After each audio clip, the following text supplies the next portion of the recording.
Sobre la infantería de marina, a ver si encuentro aquí donde se pasa. Esto. Aquí estamos. Bueno, esto es lo que decía el teniente general Pedro Caro Isureda, ¿no? El tercer marqués de la Romaña. El cuadro, evidentemente, es bueno, el juramento de, en fin, la cuestión de Dinamarca y demás, pero esto decía en la batalla de Astorga, ¿no? Se han distinguido constantemente acreditando ardiente patriotismo, bizarría y mucho celo por el establecimiento y la conservación, perdón, de la disciplina. Bueno, esto es lo que se decía sobre la infantería marina española del siglo XIX y sobre todo en su participación en la Guerra de Independencia. Quiero hacer un brevísimo recuerdo, ¿no? de cómo era la infantería marina borbónica, los llamados batallones de marina, pues fue así como se organizaron en el siglo XVIII. Realmente parten en cierto momento, incluso antes de la creación propiamente de la Real Armada, ¿no? Ya que se existían ya desde el siglo XVI. En el XVII ya estaban prácticamente formados los tradicionales, ¿no? Armada, Marina de Sicilia, Bajeles y demás. Y recordar que simplemente la organización regimental de 1704 pasan a denominarse, como pasó con todos los regimientos borbónicos de tierra también, como el nombre de su jefe o de su coronel comandante, ¿no? La reforma también les afecta a la posterior, la de 1707, y ahí empieza a denominarse de forma numeral, ¿no? De forma que Armada, en fin, el regimiento de Armada y demás es el primero, segundo, tercero y cuarto, pues los tradicionales también adquieren en ese sentido una especie de sobrenombre marítimo, ¿no? Armada Marina, Bajeles y Océano, ¿no? Que por supuesto vienen de los anteriores también. Las instrucciones ya sí de fundación de la Real Armada resulta que se fundan como tal batallones de marina de 6 compañías de 100 hombres cada uno. Lo mismo que ocurrió realmente, ¿no? Con la construcción naval, los batallones de marina sufrieron un crecimiento prácticamente exponencial a lo largo de todo el siglo XVIII, ¿no? De hecho, si nos fijamos prácticamente, es en la Guerra de Independencia propiamente, ¿no? Donde realmente dan el salto de tamaño, ¿no? Con 12 batallones de marina y casi 15.000 hombres. Estos números no son del todo ciertos porque, por supuesto, la tasa de reemplazo era baja, era complicados de reclutar y demás. Luego hablaremos muy brevemente sobre ello, pero sí que se van ampliando. ¿Por qué se van ampliando? Pues como muy bien comentaban antes Jorge y Fernando, pues porque también los navíos se iban haciendo cada vez más grandes y se hacían cada vez más navíos, con lo cual es evidente que va en el mismo sentido, ¿no? La creación y la necesidad de dotar estos buques con más infantes de marina. Como digo, también les afectan unas ordenanzas posteriores, ¿no? Pues, por ejemplo, las Reales Ordenanzas de 1748. Y claro, ¿cuál es el problema? Como decía antes, el reclutamiento. Entonces, por estas ordenanzas y especialmente también las siguientes, resulta que tienen que pasar prácticamente compañías enteras, no hombres, sino compañías enteras, incluso algún batallón entero llega a pasar y de esta forma se llegan a complementar. En estas ordenanzas, de las últimas y demás, también ocurre que se da lo que se llama la doble gorra, no el mando doble, de forma que además de capitanes de fragata eran tenientes coroneles de infantería de marina. En vez de tenientes de navío, eran capitanes de una compañía de infantería de marina.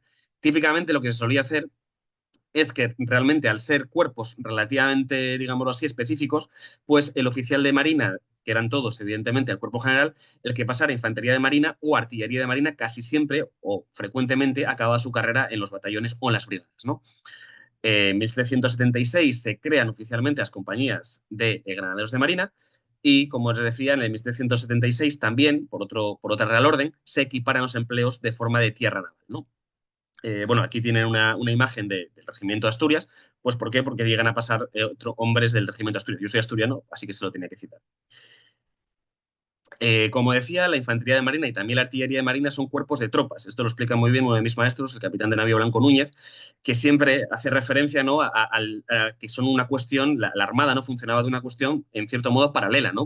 Había servicio en el cuerpo general para los oficiales, había servicio en batallones de marina y había servicio también en la artillería, en las brigadas de marina, ¿no? Podían pasar de uno a otro, pero como decía, especialmente artillería de marina, ser específico y requerir unos conocimientos, en fin, matemáticos, ese tipo de cuestiones, pues solían quedarse ahí toda la vida.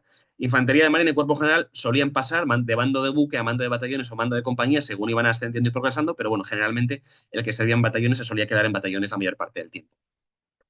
Para ir a la estructura propiamente, ¿no? de un batallón de marina, bueno, hablamos de plana mayor y estructura, luego hablaremos también, por supuesto, de lo que es la tropa. Un batallón de marina estaba mandado por un capitán fragata, que era el comandante o jefe del batallón, por un ayudante mayor, que era un capitán de fragata también, y un sargento mayor que era un teniente de navío. Era el teniente de navío más antiguo del batallón, ¿no? El que asumía el mando de sargento mayor.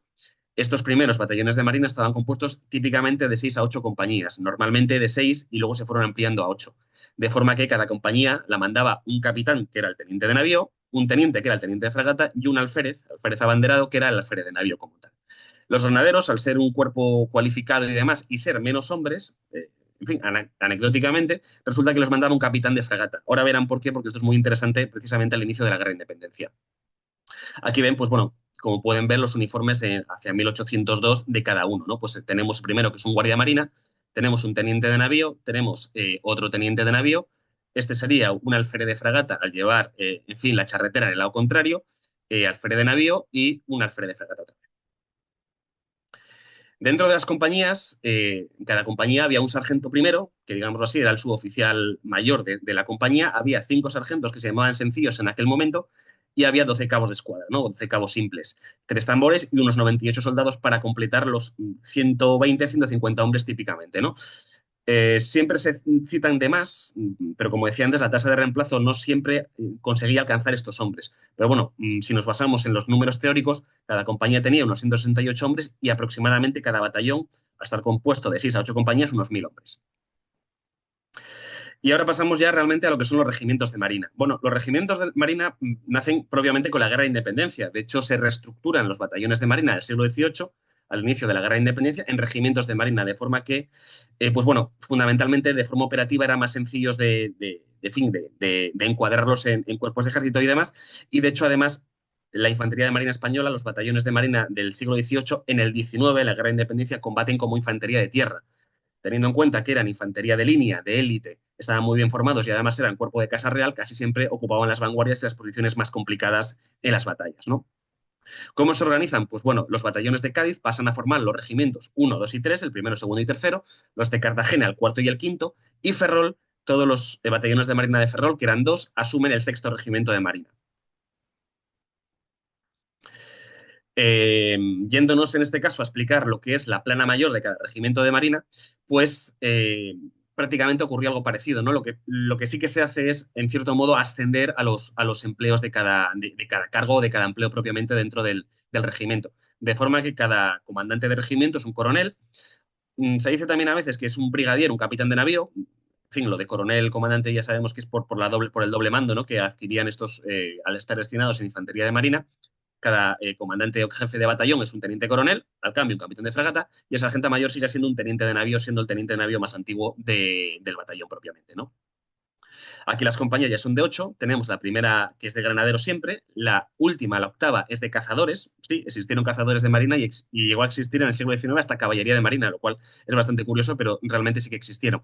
Y las compañías de la 2 a la séptima, pues son fusileros, ¿no? Son fusileros normales, por decirlo de alguna manera. Dentro de cada compañía volvemos a estar esto sí que es equivalente, ¿no? Cada capitán comandante sigue siendo un teniente de navío, el teniente de la compañía es un teniente de fragata y hacia abajo pues sigue existiendo lo mismo. Salvo que aquí ya tenemos la denominación, digámoslo así, más actual, ¿no? Prácticamente la que tenemos hoy en día, de forma que hay un sargento primero, 4 sargentos segundos, cabos primeros, cabos segundos, tambores y soldados, ¿no? Para hacer más o menos, ¿no? el equivalente de 150 hombres por compañía. Aquí sí, al estar fusionadas los batallones de 3, batallones de 2, pues son aproximadamente 1.200 por batallón y regimientos pues son prácticamente dobles, casi triples, ¿no? 2.400 hombres por regimiento. Hay que tener en cuenta que en Galicia, al ser un único batallón, fue un batallón doble o casi triple, de forma que los números se mantuvieron prácticamente, ¿no? Y aquí les he puesto, pues bueno, la bandera coronela de los regimientos de Marina. ¿Por qué el púrpura? Porque era tropa de Casa Real, ¿no? Y es el privilegio que tenían para llevarla. Bueno, este cuadro, que es muy conocido en el ámbito artístico, no tan conocido, diría, en el ámbito naval, pero aquí aparece un granadero de marina. Los que sepan, perdón, dónde está, que lo pongan por favor por escrito y luego vemos dónde está y por qué. Pues bueno, efectivamente es este hombre. Siempre se ha dicho, especialmente los historiadores del arte, ¿no? Dicen bueno, que es que realmente es un granadero francés. No es un granadero francés, esto José María Blanco Núñez, ¿no? Como les decía antes, uno de los mayores expertos en este tema, descubrió que evidentemente por el tema de en fin, los cuellos, las vueltas y demás, pues tiene que ser español. ¿Por qué español? Bueno, porque realmente los cuellos españoles son rojos, los cuellos franceses son azules, ¿no? Y ahí se ve claramente cómo son. Y además es que sabemos cómo se llamaba incluso. Se llamaba Esteban Casal Herrera, fue una de las primeras bajas militares en la Guerra de Independencia, en el 2 de mayo de Madrid, y era granadero de Marina. 2 compañeros suyos, Durán y Cebrián, también fueron heridos en este combate. ¿Por qué fueron de las primeras tropas que fueron heridos o muertos en este combate? Bueno, porque pertenecían a la Guardia del Almirantazgo. estaban mandados por el capitán de fragata Guillermo de Scotti y estaban prácticamente en calle Alcalá, donde se encontraba el almirantazgo en aquel momento, y fueron los primeros hombres en salir a defender al pueblo de Madrid, ¿no? Y por lo tanto, en este caso, Esteban Casares Riera falleció en la carga de los mamelucos. Pues una cosa bastante curiosa. Goya, desde luego, debía estar muy bien informado porque realmente pintó un granadero español, como les decía, en un granadero francés. Bueno, acciones de guerra fundamentales en los regimientos de Marina, pues como ven, muchísimas, muchísimas, la mayoría, lógicamente, tierra adentro, ¿no? Porque como les decía antes, combatían fundamentalmente como infantería terrestre, es decir, como infantería de línea. Evidentemente, Cádiz, los de Cádiz combaten en la Poza de Santa Isabel. Yo soy de los que dice que la Guerra de Independencia realmente se inició en la Poza de Santa Isabel, ¿no? Por ser una acción naval de importancia y por participar tropas propiamente dichas. Y luego también pues, participaron prácticamente en todas las grandes acciones, ¿no? De la Guerra de Independencia. En el caso de los de Cádiz, en Bailén había infantes de marina, Talavera, Ciudad Real, Ocaña, Sierra Morena, Jaén, en fin, pues muchísimas acciones. Los regimientos de Cartagena participaron fundamentalmente en la zona de Levante, ¿no? En los sitios de Zaragoza, en Gerona, Santa Perpetua de Mollet, Fuentes Frías, Cartagena y demás. Parte de ellos realmente quedaron acuartelados en el puerto de Cartagena. Aquí, pues bueno, una cierta fusión entre el cuarto y el quinto para hablar de salir al combate. Y los de Ferrol yo diría que fueron de los más heroicos, ya que prácticamente combatieron en las batallas probablemente las más complicadas, no tierra adentro, no Medina de Ríos Secos, Pinoza de los Monteros, Astorga, Ciudad Rodrigo y demás, siendo los primeros en cruzar la frontera después de la batalla de Vitoria y siendo los primeros en entrar en Toulouse una vez con el general Castaños, una vez entró el general Castaños en territorio francés y en Toulouse, ¿no? Esto se decían en este caso, pues bueno, oficiales terrestres, la mayoría sobre el desempeño de la infantería de marina en la guerra de independencia.